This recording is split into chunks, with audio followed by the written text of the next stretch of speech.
events com aquest per parlar dels temes de les dones i l'esport. Ha sigut un dia interessant, un matí molt interessant. S'haurien de fer més coses com aquestes.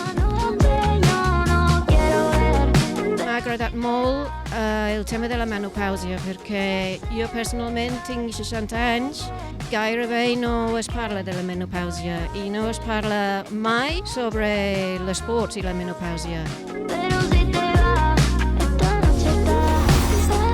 Ha enfocat la menopàusia com un aspecte de la vida totalment natural, totalment sa i totalment necessari.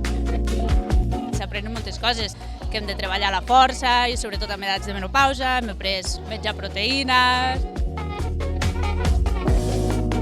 He après coses. La majoria de coses ja em sonaven o ja les havia sentit, però ficar-les totes en conjunt fa que crec que sigui tot com més integrat, no? Un coneixement més integrat.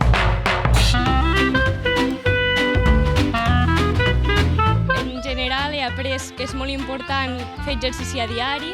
A part de l'esport, menjar dieta variada, menys carbohidrat.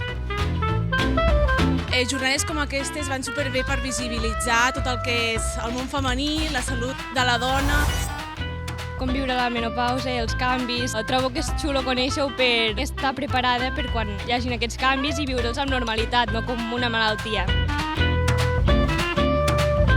Jo personalment soc fisioterapeuta i treballo molt amb dones que estan en etapa de perimenopàusia, postmenopàusia. Treballem molt amb exercici físic i crec que és superimportant. Els hi recalco molt tot el tema de l'exercici de força. Quan ha parlat sobre el dejuni intermitent, no? Que el dejuni intermitent està enfocat als beneficis del dejuni intermitent, que hi ha molts estudis i hi ha moltes publicacions al respecte, però sempre es veu que està enfocat des de la perspectiva del gènere masculí i, clar, no produeix els mateixos efectes en el cos de la dona que en el cos de l'home.